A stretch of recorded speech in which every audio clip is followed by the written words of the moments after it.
When people talk about racism, they often imagine it being loud. Someone shouting slurs in a parking lot.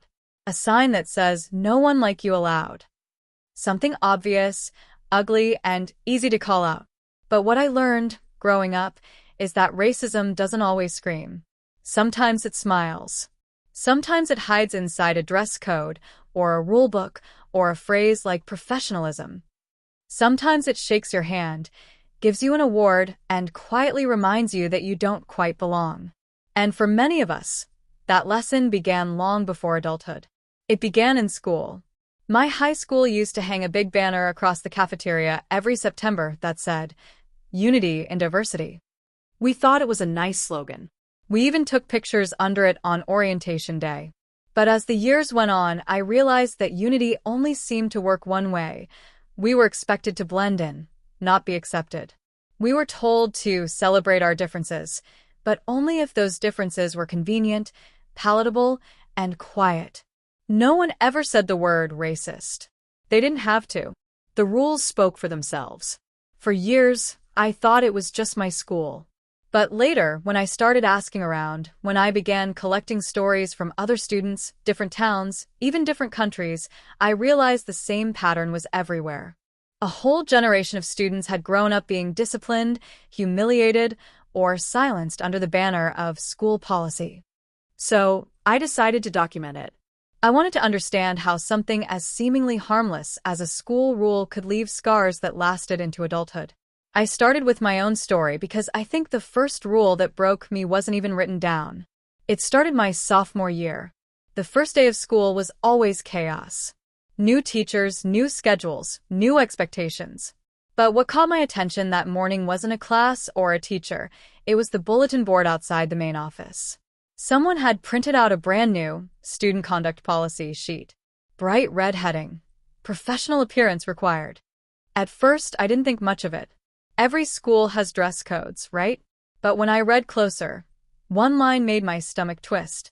It said, "Hairstyles that are distracting, unnatural, or culturally inappropriate are not permitted." Culturally inappropriate. At 15, I didn't have the language to explain why that felt wrong, but I knew it did. Because I'd already seen what inappropriate meant in practice.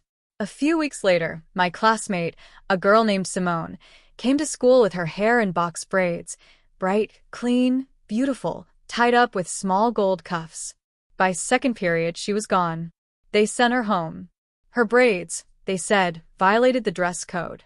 The next day, she came back with her hair covered under a plain black scarf, eyes red, shoulders hunched. She said the principal told her braids were unprofessional and not in line with school image. The same week, a white student came in with neon green streaks dyed into her hair for Spirit Week. No one said a word. That's when I learned that racism in schools isn't always about what's said. It's about who gets punished for the same thing.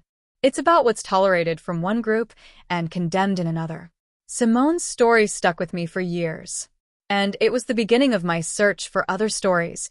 Stories buried under words like uniformity, discipline, and safety. Because those words sound neutral, but they're not.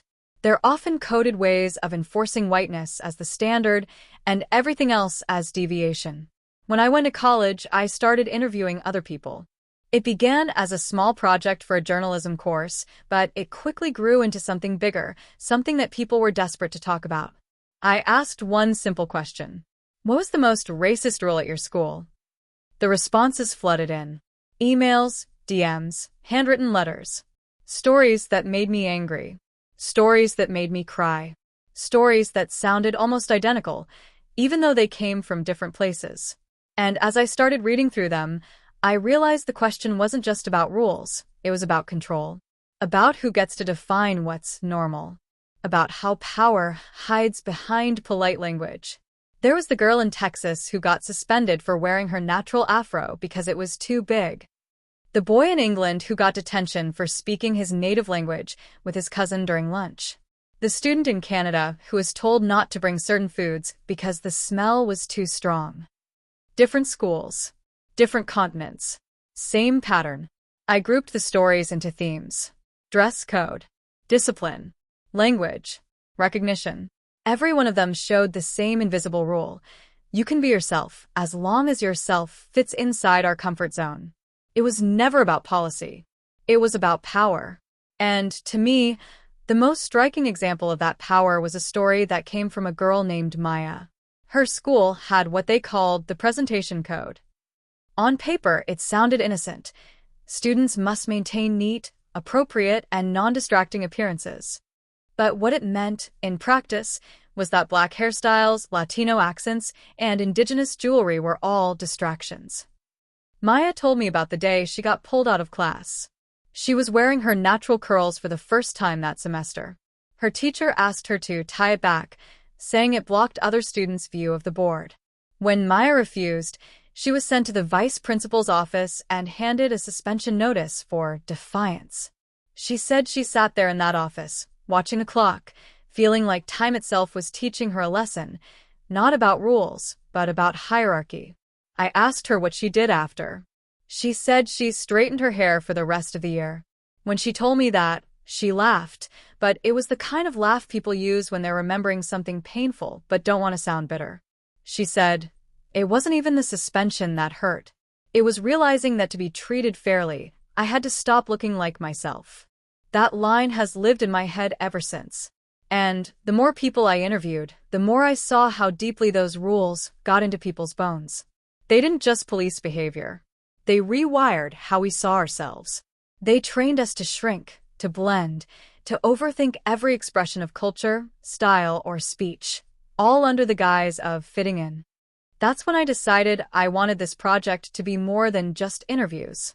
I wanted it to be a reckoning, not with individuals but with the quiet, systematic racism that schools have normalized for decades. So I started writing. Not essays. Stories. Real stories. Because that's how truth travels best, not through data, but through people. Each story I'll share in this video comes from a real person. Some names have been changed, but the pain is real. The shame is real. And the courage it takes to tell them is immeasurable. The first story is about hair. Because hair, of all things, has carried some of the most racist rules in school history. It's where culture meets identity, and identity meets punishment. The first story came from a girl named Amira, who grew up in a small town outside Atlanta. She was 15 when it happened. Her school was the kind of place that loved to brag about discipline. They had slogans painted on every wall: respect, responsibility, excellence. They believed strict rules built character. One of those rules was the hair code. Every student, they said, must have a neat, natural hairstyle that does not distract from learning. On paper, that sounded harmless. But natural, at that school, meant straight. Amira had been wearing her hair in braids for years. Her mom did them every 2 weeks, sitting on their porch with a radio playing old R&B songs. It wasn't just a style. It was a ritual, a tradition, a connection. That Monday morning, she walked into class confident, wearing new gold hair cuffs and a big smile. By lunchtime, she was in the principal's office. The principal, an older white woman named Mrs. Whitmore, looked at her like she had shown up in costume.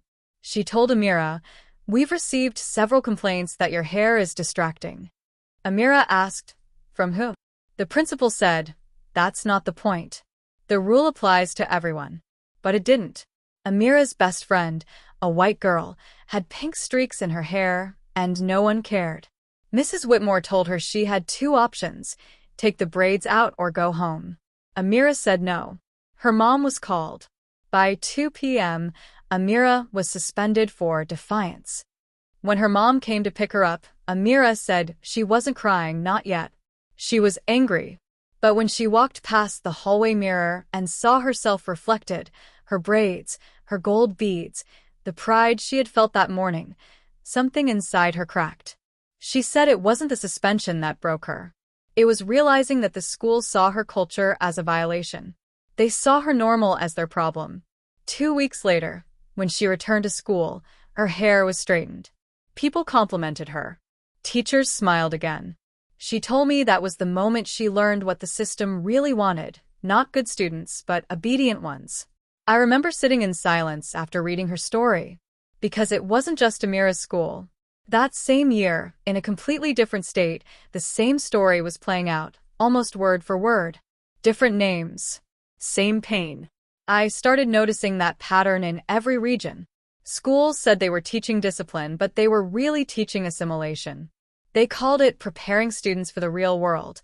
But whose world did they mean? Because the real world they described seemed designed for one kind of person. And it wasn't students like Amira. The second story came from a boy named Devin from Ohio. He said he never thought much about racism until the lunch table incident. At his school, there was an unspoken rule that everyone sat with people they knew, usually kids who looked like them. But that year, the school introduced something new called the Integration Initiative. It sounded good on paper, a way to mix up cliques and encourage unity. But what it became was something much darker. Every Monday, teachers assigned students to random lunch tables. They said it was to break down social barriers. But somehow, week after week, the same thing kept happening. The black students were all seated together at one corner table, while the white students were spread out across the rest of the cafeteria. It was supposed to be random, but everyone knew it wasn't. When Devin asked about it, one teacher said, "It's just for structure. Some students feel uncomfortable if there's too much change at once." Too much change, meaning too many black students sitting at their table. It got worse. After a few weeks, teachers started policing where kids sat. If Devin sat with his white friends, they told him, "That's not your assigned group." When he asked why, they said, "We're promoting balance." But balance shouldn't mean segregation. One day, Devin stayed late after lunch to talk to his history teacher, one of the only black teachers in the building. He told her, "I think they're trying to separate us." She looked around, lowered her voice, and said, "You're not wrong." She explained that the administration had quietly introduced something they called controlled seating dynamics. It was meant to minimize conflicts by seating similar students together. Similar students. That phrase hit him like a slap. They were teaching unity by dividing them. Devin wrote that it wasn't until college that he fully understood what was happening. He said, "They wanted to make sure no one got too comfortable crossing invisible lines." He told me, "They called it peace. But it was just control." When I read his story, I thought about how subtle that kind of racism is, the kind that hides behind smiles, behind paperwork, behind polite words. It doesn't scream at you. It organizes you. It categorizes you.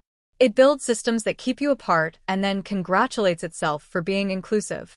As I collected more stories, I noticed a strange emotional pattern. Every person who wrote to me used the same kind of language. Words like confused, ashamed, embarrassed, exhausted. They weren't just angry. They were drained. Because racism that hides under policy doesn't just attack your dignity, it drains your energy. You spend years second-guessing yourself, wondering if you're imagining it. That's what institutional racism does best. It makes the victim doubt their own perception. It teaches you to gaslight yourself. I started to wonder, who writes these policies? Who decides what's professional? Who defines distraction? Because those words don't come from nowhere. They come from history. A history of colonization that treated white norms as neutral and everything else as deviation. A history of schools that were built not to educate everyone equally, but to shape obedience to a system. When you see the same kind of rule repeated in different countries, you realize it's not a coincidence. It's a design. The next story made that design clearer than ever. It was about language, about how schools that claim to celebrate diversity often punish it in practice.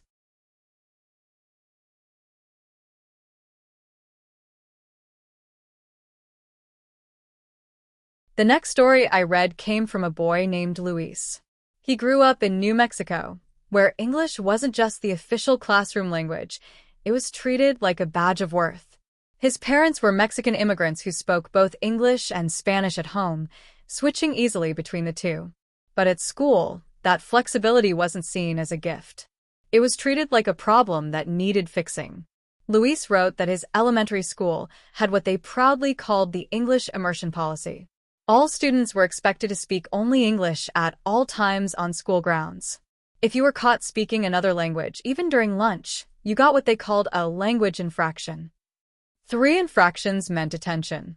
The principal said the rule was about helping students master English faster. But that wasn't how it felt to Luis. He said, "It felt like they were telling me my home didn't belong here." One afternoon, when he was in 5th grade, he was explaining math homework to a friend in Spanish. A teacher overheard them. She stopped the class, walked over, and said loudly, "Luis, remember, English only."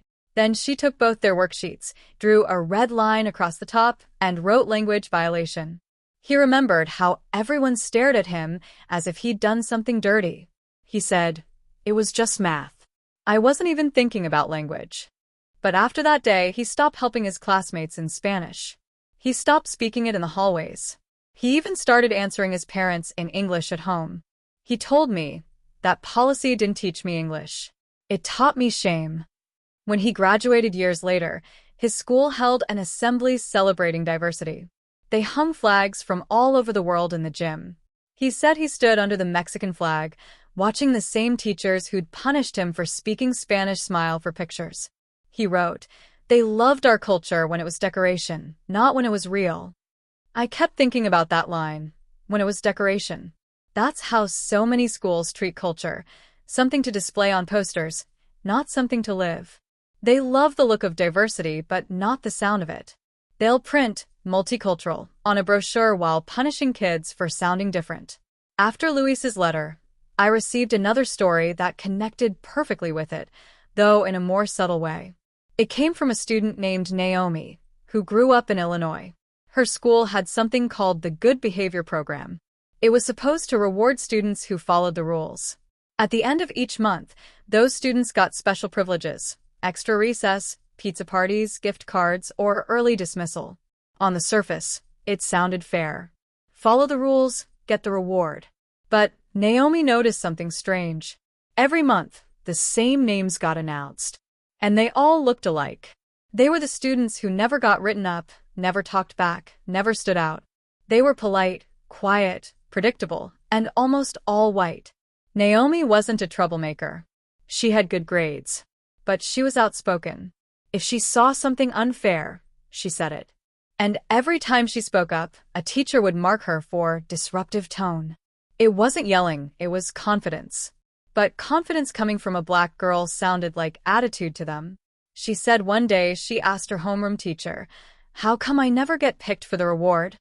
The teacher smiled and said, "Maybe work on your attitude a little." Naomi asked, "What attitude?" The teacher shrugged, "Just be a little softer." A little softer. Naomi said that's when she realized the reward system wasn't about good behavior, it was about acceptable behavior. It wasn't teaching respect. It was teaching submission. That year, her class had to fill out anonymous surveys about the program. Naomi wrote, "It's not fair. You reward kids for being quiet, not for being kind." When the survey results came out, the principal dismissed them as immature feedback. But the following year, the pattern continued. She noticed something else. Black and Latino boys almost never got the rewards. They were always one write-up away from losing it. She said, "We could breathe wrong, and they'd call it disruption." Years later, when Naomi studied sociology in college, she learned the term for what she had lived through, behavioral bias. It's the quiet way teachers interpret the same behavior differently, depending on who does it. Confidence in one student is leadership.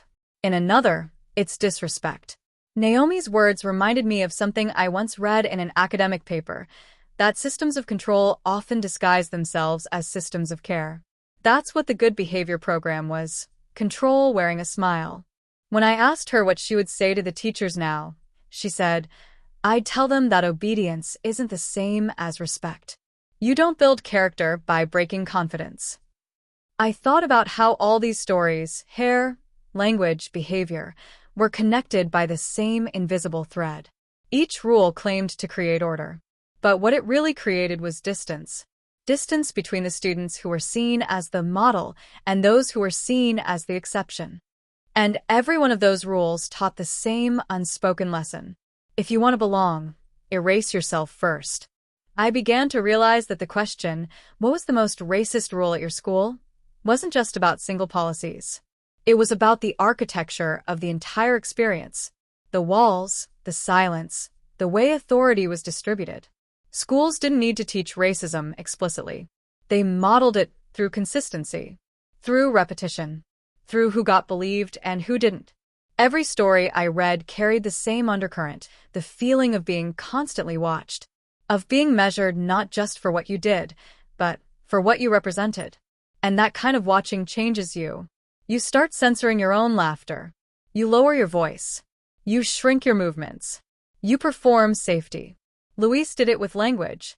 Naomi did it with tone. Amira did it with her hair. And I realized so did I. Because I too had spent years translating myself into what the system found comfortable. When I started this project, I thought I was collecting other people's experiences. But somewhere along the way, I began recognizing my own. The quiet moments when I played small to avoid punishment. The days I watched teachers look surprised when I spoke intelligently, as if my voice didn't fit their expectations. All those moments had lived in my memory, scattered and unnamed. Now, through these stories, I could finally see their pattern. It wasn't coincidence. It was curriculum. A hidden curriculum that taught conformity as survival. The next part of my research was harder because it forced me to confront the system itself. Not just the students who suffered under it, but the administrators who defended it, the teachers who enforced it, and the communities that accepted it as normal. That's when I met Mr. Reed, a retired principal who admitted that, for years, he had written policies that he thought were neutral. But neutrality, he said, is a myth. Because in any unequal system, neutrality favors the powerful. He told me, we were trained to call it discipline, but really it was assimilation. We didn't think about culture. We just wanted order. Then he paused for a long time and added, order at the expense of dignity. His honesty shook me, because it was the first time someone inside the system admitted that intention doesn't erase harm. You can mean well and still be part of something unjust. I left that interview feeling heavy. But I also felt hope, because acknowledgement is the first crack in denial. And once denial breaks, change becomes possible. The first time I ever confronted a school about racism, I was terrified. Not because I thought I was wrong, but because I knew I was right, and I also knew that being right didn't always protect you. It was my senior year of high school. By then, I had seen enough to understand how power operated. It never shouted. It simply waited for you to step out of line, then reminded you who wrote the rules. I had been working on a student newsletter, writing small features about culture and identity. One day, I published a piece titled, "Whose Rules Are We Following?" It was an essay about double standards, how our dress code punished some students more than others. It wasn't an attack. It wasn't even emotional. It was a quiet reflection about fairness. By lunchtime, I was called to the office. The assistant principal was waiting with a printed copy of my article. He didn't yell. He smiled and said, "This piece is very passionate, but you might want to consider how it makes the staff feel." That line stayed with me. How it makes the staff feel. I was talking about injustice. He was worried about comfort. It was the perfect example of how institutions protect themselves, not by denying harm, but by shifting focus. Suddenly, it wasn't about what was done to us. It was about how politely we complained. That was years ago. But I still see the same pattern repeating everywhere. Even when schools are caught enforcing racist rules, their first response is to defend their intentions. They say, "We didn't mean to offend anyone." But impact doesn't require intention. Pain exists whether or not it was planned. When I started interviewing administrators for this project, I heard that same phrase again and again. We never intended for it to be racist. It became a kind of shield, a way to talk about racism without admitting it. One superintendent told me, "We treat all students equally. The rules apply to everyone." I asked, "Then why do they affect some students more than others?" He didn't answer. He just said, "We'll review the data." Reviewing data had become their favorite form of delay. It sounded responsible, objective, even, but it was just another way of running out the clock until outrage faded. So, I decided to take a different approach. Instead of debating policy, I focused on people. I began recording first-hand testimonies, students reading their own suspension letters, showing their detention slips, sharing photos of violations. I put them together into a short documentary and uploaded it online. It was titled Just Policy. Within a week, it had 50,000 views. By the end of the month, 500,000. People started sending their own clips from across the country. Teachers, parents, even a few administrators who admitted that they'd been complicit. It spread faster than I expected, not because the production was fancy, but because the stories were universal. Different towns, same pain. Different accents, same silence. For once, people were realizing that what they thought were isolated incidents were part of a system, one that rewarded compliance and punished identity. The backlash came fast, too. Some schools threatened to sue for defamation. Others called it misrepresentation. But every time they tried to silence the conversation, more students came forward. One girl from California posted her story under the hashtag we started using, #JustPolicy. Her post said, "They suspended me for wearing a headscarf in gym class. Said it was a safety hazard." The video of her reading that suspension notice went viral. And for the first time, people outside those schools began paying attention. News outlets picked it up. Editorials were written. Panels were held. And in the middle of all that noise, real students, the ones who had been told to sit down and stay quiet, finally had microphones. I'll never forget one live interview we did. A reporter asked a student named Tay, "Do you think the teachers were racist?" Tay paused, looked into the camera, and said, "I don't think they hate us. I think they were trained to see us as problems before people." That sentence cut through everything. It wasn't about hate. It was about conditioning. It was about the quiet inheritance of bias that passed from one generation of teachers to the next, disguised as professional judgment. The more we talked, the more that conditioning started to unravel. Teachers began reaching out privately, confessing things they had never said aloud. One wrote, "I used to mark black boys down for being too loud. I called it classroom management. But now I wonder if I was just managing my own discomfort." Another admitted, "We were taught to value control over connection. I didn't realize how much harm that caused." Those messages reminded me of something my grandmother used to say, that silence is never neutral. When you choose not to speak, you're choosing a side. I think that's what these teachers were realizing. They had spent their careers in silence, trusting the system's logic. But the system was built on quiet exclusion. After the documentary gained traction, a coalition of parents and students organized an online summit. They invited school boards to attend, but most declined. The few who did come spent the first hour insisting they had already improved diversity. One even said, "We've hired 3 minority teachers this year."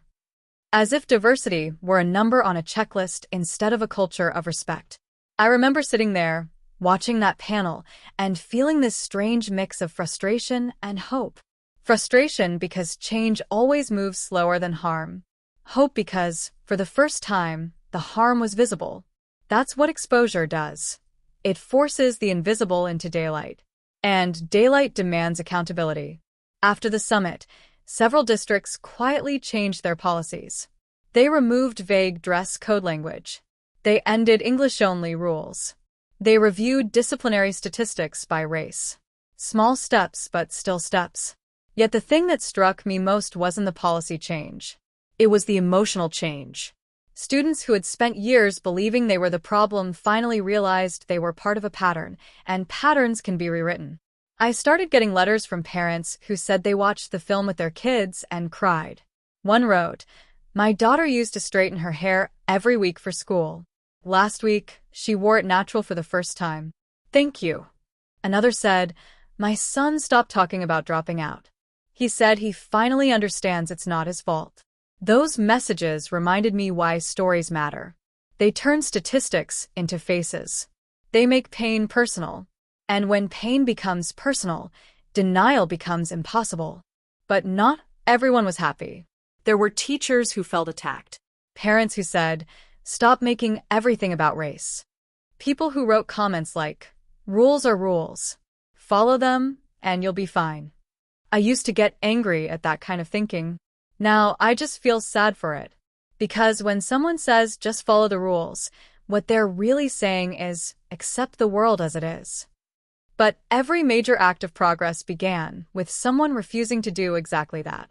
Still, the backlash took a toll.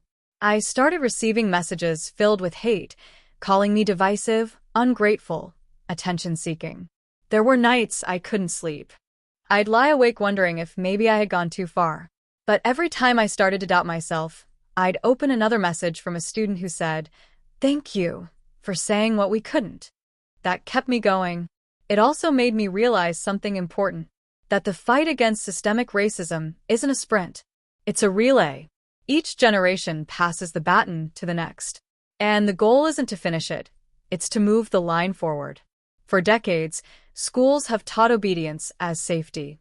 They've told kids to follow the handbook, to be respectful, to not cause trouble. But what if the real lesson we should be teaching is courage? The courage to question, To speak, to change the story. I think that's what this whole journey has been about, reclaiming the right to question. Because rules are not sacred. And when they harm people, they must be rewritten. When I first started asking people about racist school rules, I thought the stories would be about punishment. Detentions, suspensions, expulsions. I didn't expect so many of them to be about silence. It's strange, the way silence can shape a life. The rules don't just tell you what to wear or how to speak. They teach you when to stay quiet, when to smile even when something burns inside you, when to laugh off humiliation because you're afraid of being called sensitive. Almost everyone I interviewed talked about silence. Some said they learned it early, in kindergarten, when they raised their hand to correct a teacher who mispronounced their name and got told, "Let's just use your nickname instead." Others said they learned it later, when they saw a friend punished for speaking up. Either way, it was always taught the same way, not as violence, but as manners. Be polite. Don't make it a big deal. Just follow the rules. I started to think about what silence really is. It's not the absence of sound. It's the presence of fear. Fear that if you speak, you'll be misunderstood, punished, or erased. When I revisited some of the students I had spoken to earlier in this project, years had passed. Many were adults now in their 20s or 30s, living their own lives. But when they talked about those moments in school, you could still hear the pain under their voices. One woman, Aaliyah, not the same Aaliyah from earlier, but another one, told me that even as an adult, she still hesitates before wearing her natural hair to job interviews.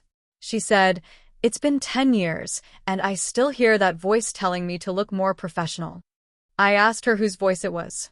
She said, "My old vice principal's. The one who said my afro was a distraction."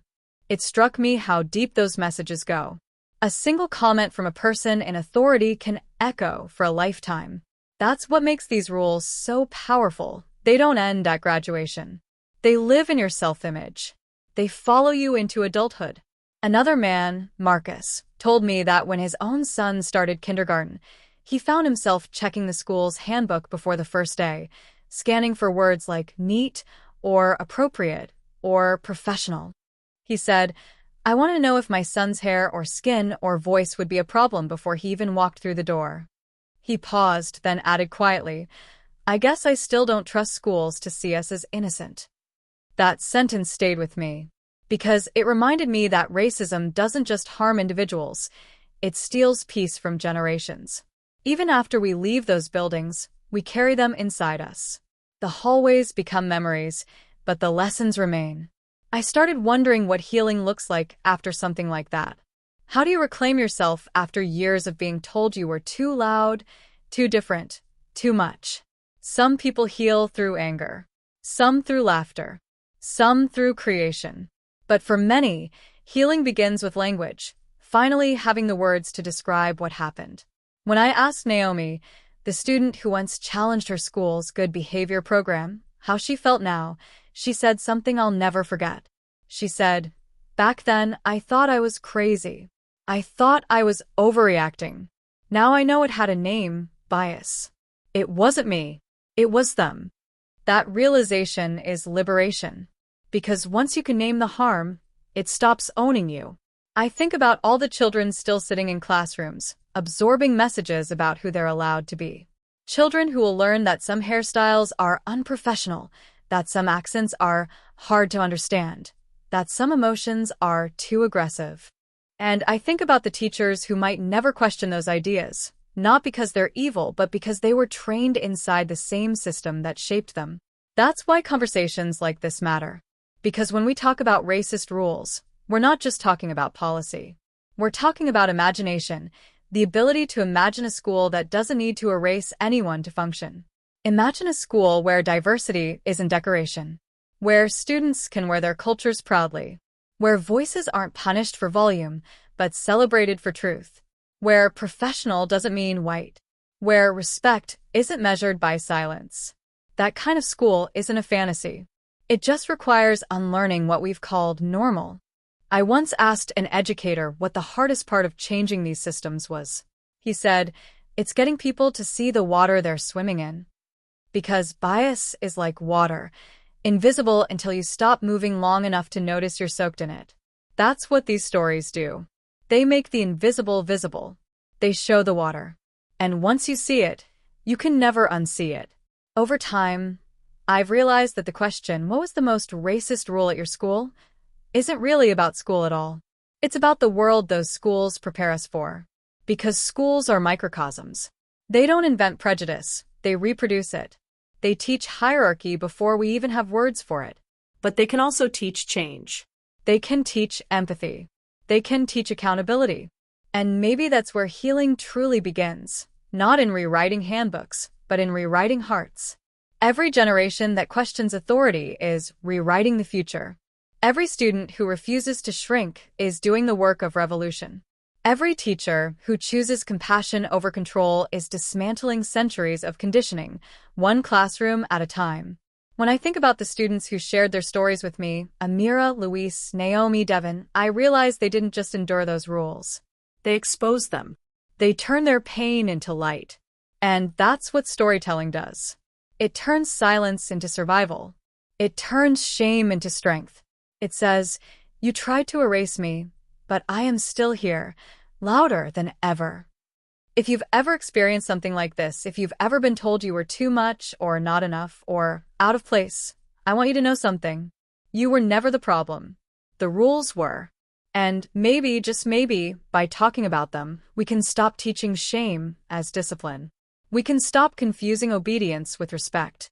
We can stop pretending that equality means sameness. Because fairness doesn't come from treating everyone the same. It comes from recognizing that we were never starting from the same place to begin with. As I close this story, I want to leave you with one last image, a vision of a school years from now. A classroom filled with laughter in a dozen languages. A hallway lined with hair of every texture, color, and style. A teacher who listens before they correct. A principal who measures success not by compliance, but by confidence. That world is possible, but it begins with truth. And truth begins with courage. The courage to ask hard questions, to name what hurts, and to tell the stories that were never supposed to be told. So here's mine. Now it's your turn. If you've ever lived through something like this, if you've ever looked at a rule and thought, "That wasn't written for me," I want you to share your story. Because when one person speaks, it's a spark. When hundreds speak, it's a fire. And when thousands tell the truth, the whole world starts to change. This has been my journey through the stories behind the rules, the quiet racism that shaped generations, and the brave voices that refuse to be silent any longer. I hope you hear yourself in these words. And I hope, wherever you are, you never again shrink yourself to fit someone else's idea of acceptable. Because you were never meant to blend in. You were meant to stand out. To take up space. To tell your truth. Thank you for listening. And if this story touched you, share it. Comment your experience.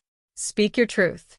Because one voice can challenge a rule, but a chorus can change the world.